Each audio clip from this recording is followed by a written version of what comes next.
It's the first Thursday night of the college football season, which means it's time to make some picks. Will Deion and the Buffaloes cover against a very tough North Dakota State program? We'll find out in this edition of College Football Smothered and Covered.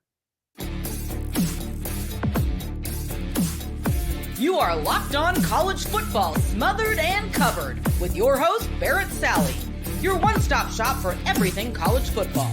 Part of the Locked On Podcast Network. Your team every day. Hey, thanks for making College Football Smothered and Covered your first listen every single day. We're free wherever you find your podcast. And of course, we are on YouTube as well. We're part of the Locked On College Football Podcast Network, your team every day. And today's episode brought to you by 5 Hour Energy. It fixes tired fast. With zero sugar and a convenient portable size, it's the perfect pick-me-up for getting stuff done. Go to 5hourenergy.com. That's the number 5hourenergy.com. Use promo code LOCKEDONCFB, and you'll receive 20% off your first order. This offer is only valid until September 30th on one order and cannot be used with other promotions. Go to 5hourenergy.com. That's the number 5hourenergy.com. You should do it today because guess what?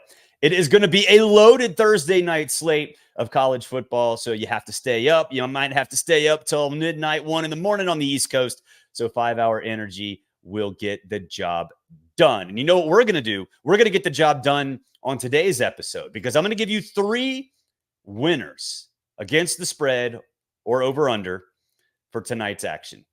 And of course, one of them will be Colorado.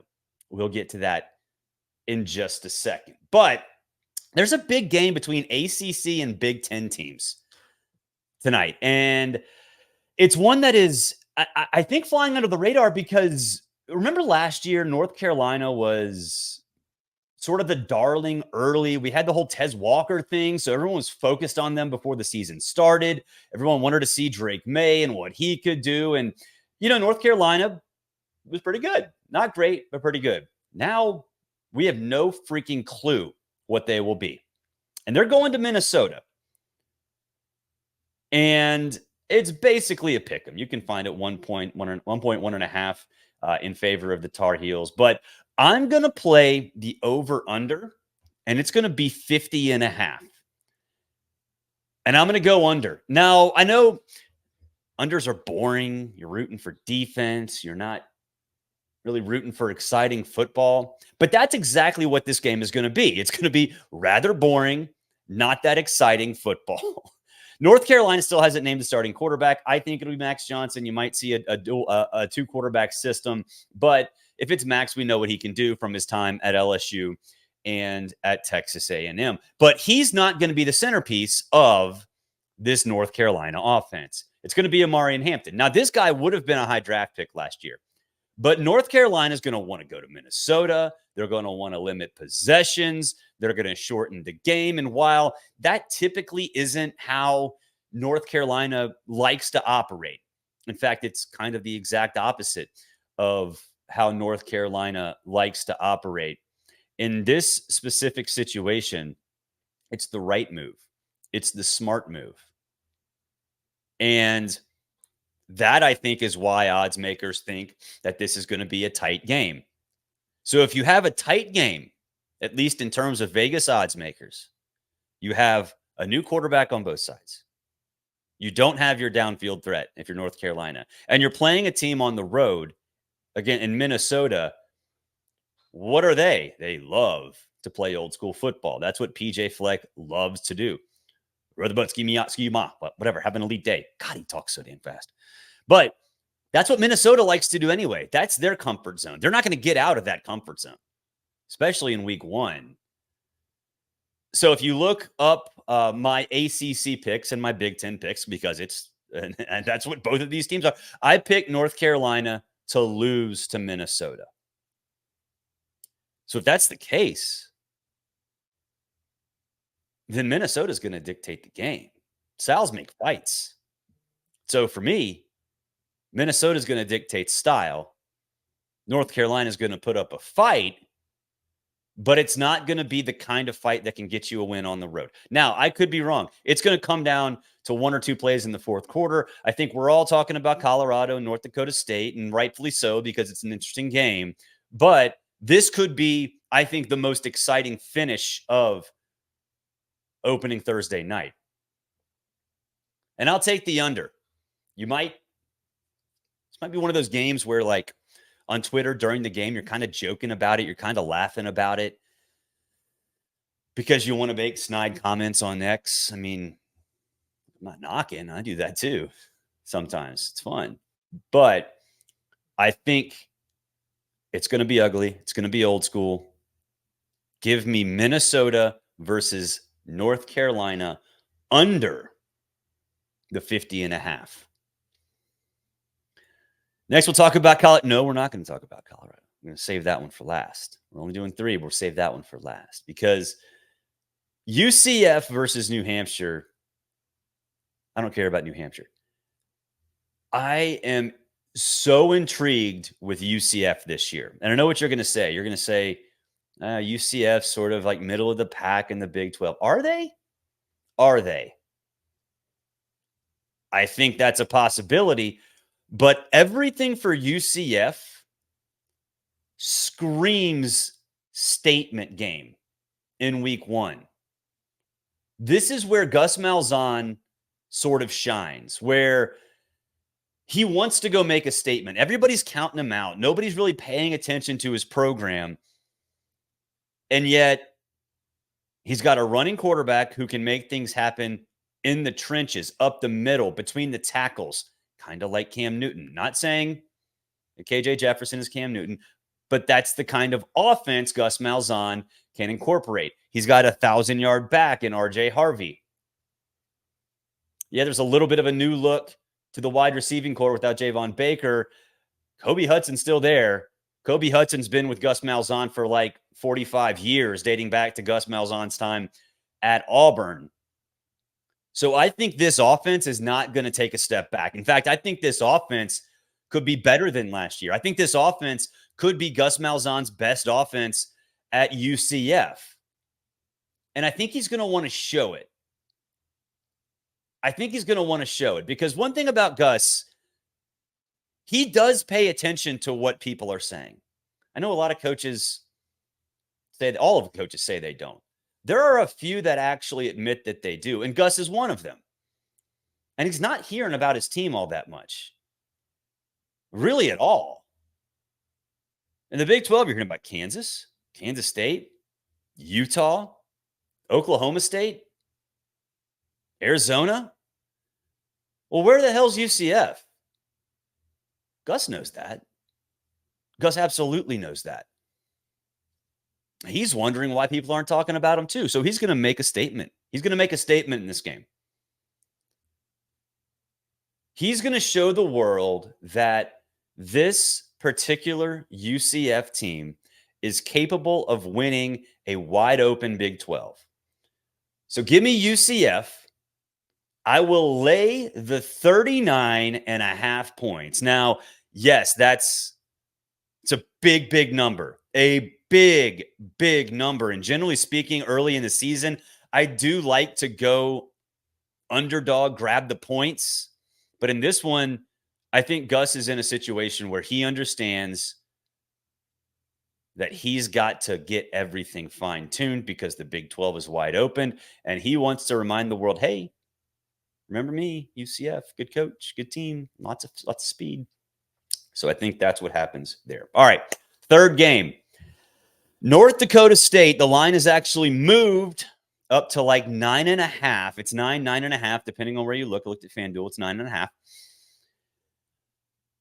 Underdogs to Colorado. And I think everybody's sort of been looking at this game for a long time, right? This is that one where it's like, okay, Deion year 2. Bro, you got to show us. You got to show us what you're all about. The problem is they don't really have the bodies to do that, especially in this game. This game is a matchup nightmare for Colorado. Why?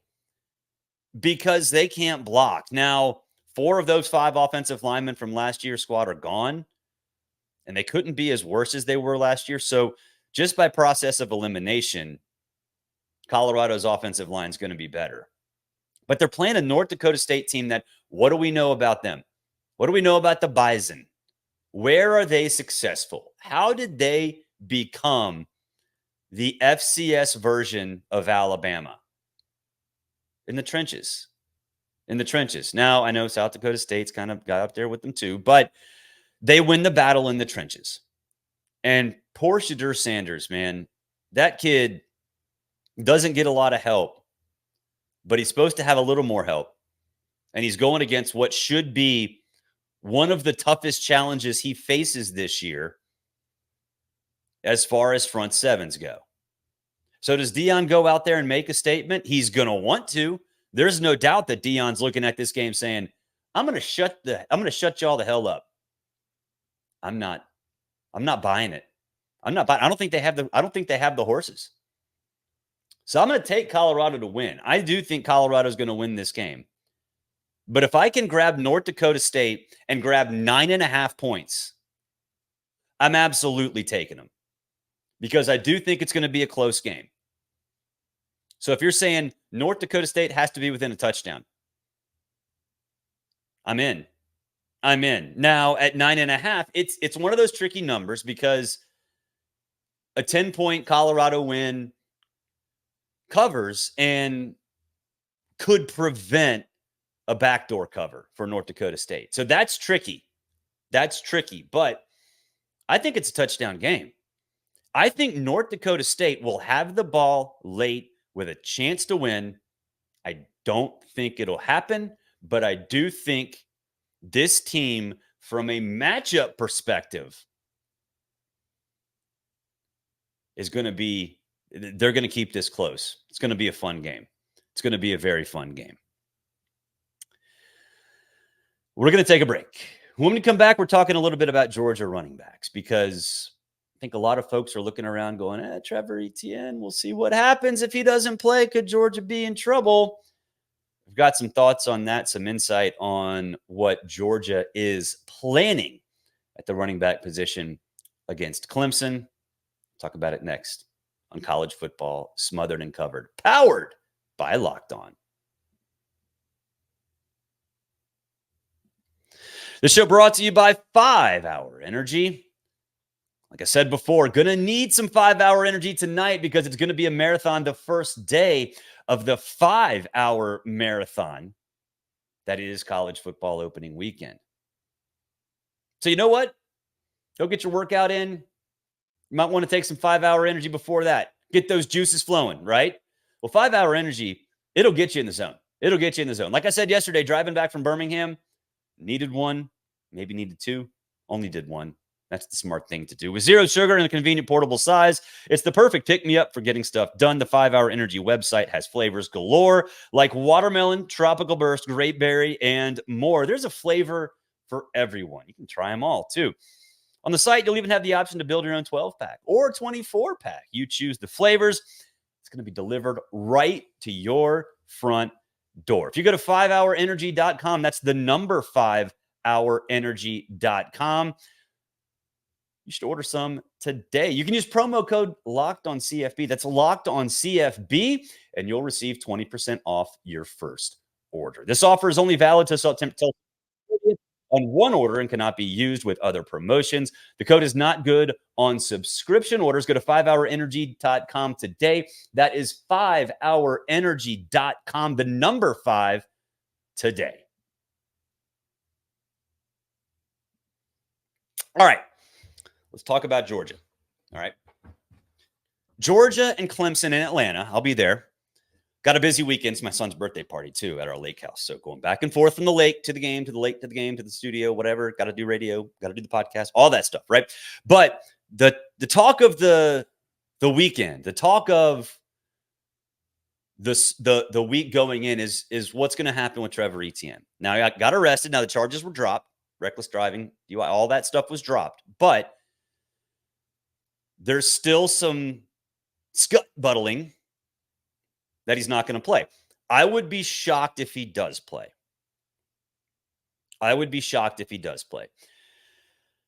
Now, at least a full game. I think Kirby still wants to make a statement. I think the whole traffic thing is bothering him. I know it bothers Carson Beck. I talked to Carson Beck about it. And he just basically said, I don't do dumb things, so I don't have to worry about it. But he's pissed off that his teammates do. So the question is, okay, does this mean Georgia's on upset alert against Clemson? Well, they should be on upset alert anyway, because the more I think about this game, the more I start to think, hey, you know what? Clemson might give them a game, but it won't be because of a thin running back position group. It'll just be because Clemson's pretty damn good. But as far as running back goes, they should still be okay. Branson Robinson's back from an injury. If you've seen the pictures of this dude going around the interwebs, I mean, he looks like he's built out of CGI. I mean, his muscles have muscles, and those muscles have muscles on top of those. So if he's healthy, they're going to be fine. And here's the thing about Georgia that I maybe have a differing opinion on some people. I don't think Trevor Etienne's a number one running back anyway. I think Georgia's going to employ 1A, 1B anyway. You're not going to give Trevor 20 carries a game. It's just not going to happen. So a lot of these guys were going to play anyway. Branson Robinson's one of them. Are they going to give him 30? No. They're going to give him 20? Probably not. Could they give him 15? Maybe mix in some passes outside, some swing passes? Yeah, they could do that. Because there are other people that can help out. There is a 1B, a 1C. There are reinforcements. And one of those reinforcements is probably going to be freshman Nate Frazier. You know, I talked about this on SiriusXM College Sports Sunday with Tom last Sunday, because we were talking about Georgia Tech and how Georgia Tech looks the part, right? You see some of these teams before each game and you're like, that looks like varsity. That looks like 8th grade. And, you know, Georgia Tech didn't look like that until Saturday. You look at Nate Frazier at Georgia, he looks the part. And I've heard from a lot of people around Athens that this kid is ready to go. Now, under normal circumstances, would he be a guy who gets 10, 12, 15 touches in a game? No. I mean, Trevor's still there. So, no, he wouldn't be. Is he capable right now of doing it? The answer, I think, is yes. So, for the next day or two, you're going to hear a lot about Trevor Etienne, and I'll be at that game, and we'll go check out on the field before the game, and we'll see if Trevor's there, if he's warming up, what's he doing, is he in pads? And you know, look, I'm gonna look at that. That's a story. I'm going to be covering that at the stadium. But when we go out there and say Trevor's not warming up with the ones and he's in street clothes or whatever, don't think that's the end of the world. They've been planning on him being out at least for a little bit of time, whether that be a full game, a half, a quarter, whatever.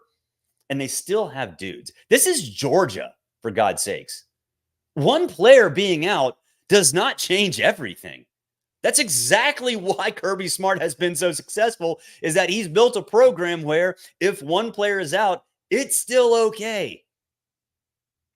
And it's going to be okay. It's going to be okay. So Branson Robinson can handle it. Nate Frazier's a name that when all is said and done, you're probably going to know at about 3:30 p.m. on Saturday. And you're going to come back and look at this show and say, hey, you know what? That dude's pretty good. He can play a little bit. He's not going to be a superstar this year for Georgia, but he can contribute. He can contribute. We're going to take a break. When we come back, we're going to play a Thursday game that we're going to do every week during the season. It's called Time to Shine. Who do I need to see shine this week in order to be happy moving forward? It's college football smothered and covered, and of course, we are powered by Locked On. The show brought to you by FanDuel. We love FanDuel. you should love FanDuel too. You've heard us talk about them a lot. I mean, we talk about them a lot on this show. It's America's #1 sports book. We'll have something a little different for you now through September 22nd. All FanDuel customers can bet $5 and get a 3-week free trial of NFL Sunday Ticket from YouTube and YouTube TV. Then all you had, if you have a YouTube TV base plan, you'll be able to watch every regular season Sunday afternoon out-of-market game. All you need is a Google account, and Lord knows Google owns everything on the internet, so we all have Google accounts, right? You need a current form of payment. Generally speaking, you got a credit card somewhere, somehow, some way.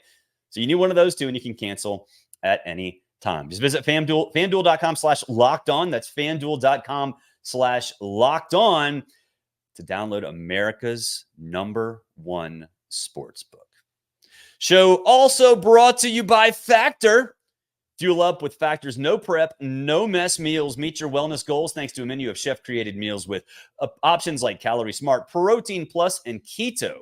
Factor's fresh, never frozen meals are dietitian approved and ready to eat in just 2 minutes. So no matter how busy you are, you'll always have time to enjoy nutritious, great tasting meals. Make today the day you kickstart your new healthy routine. What are you waiting for? With 35 different meals and more than 60 add-ons to choose from every week, you'll always have new flavors to explore. Crush your wellness goals with dietitian-approved meals and ingredients that you can trust. Make your day delicious from breakfast to dessert. Stay fueled on easy, nutritious options. Treat yourself to restaurant-quality meals that feature premium ingredients like filet mignon shrimp and my favorite, blackened salmon. It's healthy.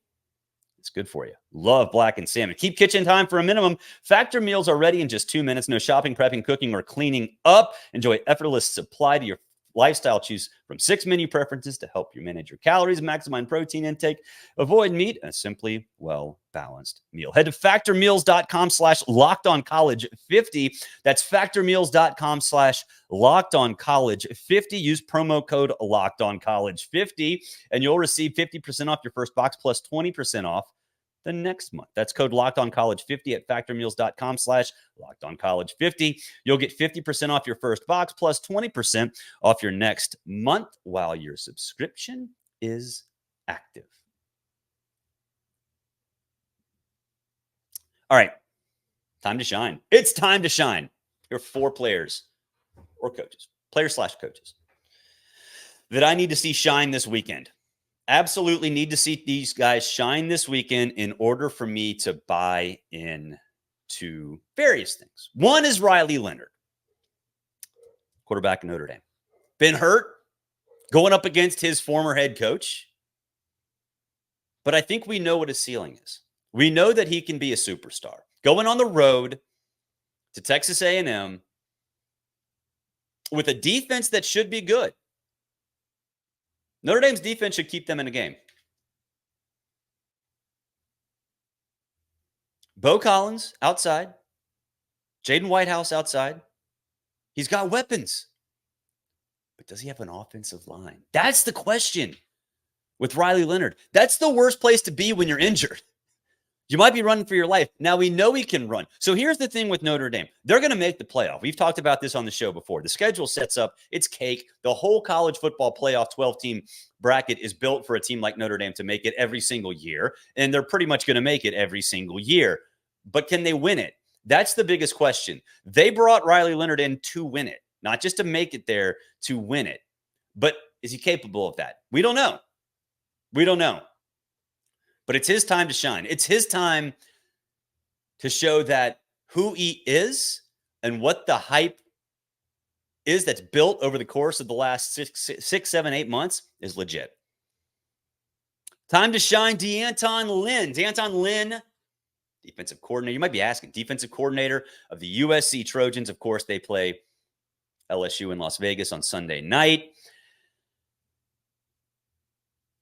USC has been an absolute joke under Lincoln Riley in terms of defense, but it's not just USC. It's also how Lincoln Riley coached at Oklahoma. He was too married to Alex Grinch. He's too married to his system. He's stubborn like a mule. He's going out there and saying, my offense is going to win us this game. It's going to win us this championship. And by God, I don't care about defense. Well, he made a change. D'Anton Lynn's there now to coordinate that defense after 1 year at UCLA across town. Does it matter? That's what I want to know. Does it matter? Because generally speaking, in my mind, it's a philosophical problem for USC. Lincoln Riley is the problem. But am I wrong? I could be. Maybe the zebra did change its stripes. Maybe Lincoln Riley suddenly realized, you know what? I am too damn stubborn. I don't want to be Jimbo Fisher. I want to win national championships. And so making a defensive staff change, making a change to a defensive coordinator who has had success is one of the most fascinating storylines of this season. Because in theory,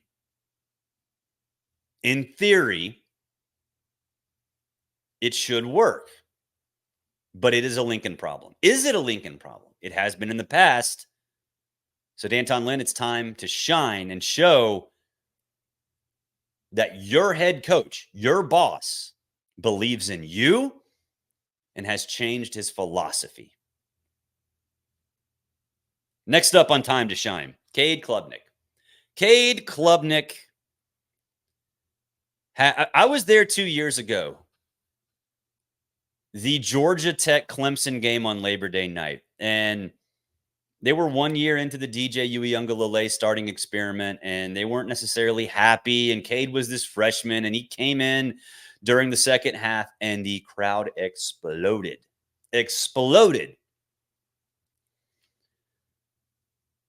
And then last year happened, and they stopped exploding. The offense exploded in a bad way, like imploded, I guess it would be the word. I'm fascinated to see what happens with year 2 under Cade, because they still have a running back in Phil Maffa. They have some weapons outside that I think they can work with. The offensive line, I think, should be okay. But Garrett Riley as offensive coordinator, and I think he wasn't ready for what he stepped into last year at Clemson. He wasn't ready for the demands that exist under a Dabo Swinney. But also keep an eye on how Cade Klubnik operates with the new headset rule. If you remember, there were times last year where Cade didn't check into things that were obvious. Happened in the Duke game, and it had consistently throughout the course of the season, where all of us on TV were saying, dude, change, that guy's open, or whatever. Or there's 9 guys in the box, and he still doesn't check to something outside. It happened all the time. But now, Riley or an assistant or whoever, an analyst, can get into his ear and say, hey, dude, do this. Hey, dude, do that. I want to see it. If Cade plays at his best, he can lead Clemson to a national championship because they have dudes around him. All right, last up on Time to Shine. It's going to have to happen tonight, and that is Shedeur Sanders. Everybody's talking about Shedeur Sanders as a top pick, top 5 pick in the NFL draft, a superstar that could win the Heisman Trophy. Really? Is he? Well, we'll find out. Today's a perfect time to find out. Because if you remember, he lit the world on fire, and he did kind of tail off. That's why Sean Lewis got fired. Now he's going up against what we talked about earlier, a really good North Dakota State defensive front. A team that has established its identity because of that, winning in the trenches. Colorado's offensive line, not good. Could be a little bit better. It's probably not going to be like Joe Moore award worthy. So there's still going to be dudes in Shedeur's face. Can he handle it? Can he find those receivers? Do they put Travis Hunter in at wide receiver more because he needs more help? Those things are going to be interesting, because if Shedeur is this superstar quarterback, he's going to have to show that he can do it when the bullets are flying. And he didn't really do that at the end of last season. So yes, it is Shedeur Sanders' time to shine. We'll be back to recap Thursday night's action and preview Friday and Saturday. Make some picks for those games as well tomorrow, or late night Thursday nights into Friday morning. We'll see. We'll see what happens. But thank you for making Locked On College Football Smothered and Covered your first listen today. Now go check out Locked On College Football. From NIL deals to an exciting season on the gridiron, never-ending conference alignment ruined. Spencer McLaughlin gets you ready for the season. You can find the link to Locked On College Football in the description below, so you don't need to search for it at all. Part of the Locked On Podcast Network, your team every day. We'll talk to you tomorrow. Enjoy opening Thursday.